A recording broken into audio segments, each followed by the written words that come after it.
Hai teman-teman. Nah, sebelumnya perkenalkan saya di sini Zaidan Ilman Afian Prasetyo. Nah, di sini saya akan membahas tentang mengenai soal persoalan green logistik. Nah, mungkin teman-teman pernah nggak sih ngerasain bahwa efek dari pemanasan global itu semakin terasa. Kayak misalnya udara itu semakin panas, di malam-malam juga kok masih terasa panas, apalagi kalau di siang harinya, capek banget.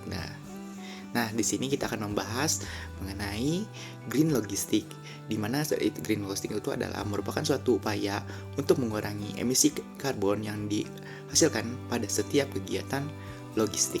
Baik, mungkin teman-teman udah bisa ngebayangin suatu upaya dari green logistik itu tersebut ini seperti apa. Nah, salah satu upaya yang mungkin sudah dilakukan dari dulu, yaitu mungkin yang udah teman-teman kenal, untuk menjadi gambaran bagaimana green logistik tersebut adalah gimana, kita bisa menggunakan prinsip 3R, di mana 3R ini adalah reduce, reuse, dan recycle. Oke, nih di bagian contoh yang pertama, reduce atau pengurangan, kita dapat melihat langsung di mana pengiriman paket yang dilakukan oleh pihak logistik itu sudah dilakukan upaya untuk pengurangan emisi karbon, di mana dulu-dulu pihak logistik biasanya menggunakan mobil yang memiliki emisi karbon yang tinggi, dan juga mungkin ada menggunakan truk-truk kendaraan logistik yang memiliki emisi karbon yang lebih tinggi.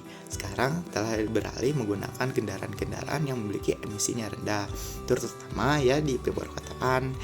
Ada mungkin beberapa pihak logistik yang sudah tidak menggunakan sepeda motor lagi, ada yang menggunakan sepeda listrik, dan juga metode-metode yang lainnya yang lebih ramah lingkungan dibandingkan metode-metode mainstream yang digunakan pihak logistik sebelumnya.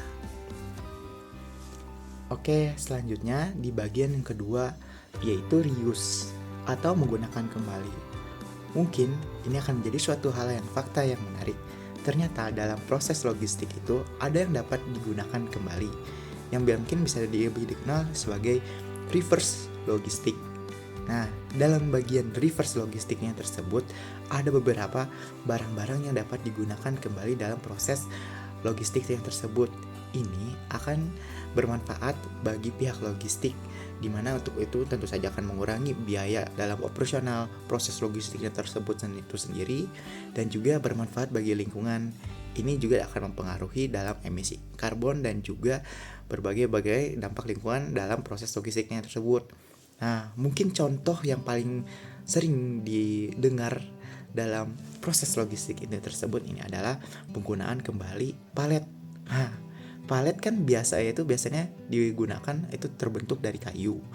Nah, ini juga sekarang sudah ada inovasi yang terbaru. Ada beberapa palet-palet itu ternyata menggunakan bahan plastik, di mana palet ini tuh dapat digunakan kembali, dan tentu saja ini akan bermanfaat untuk pihak logistik, mulai dari pengurangan biaya dan juga ada emisi karbon yang mungkin itu dilihat dari penggunaan kayunya tersebut itu sendiri.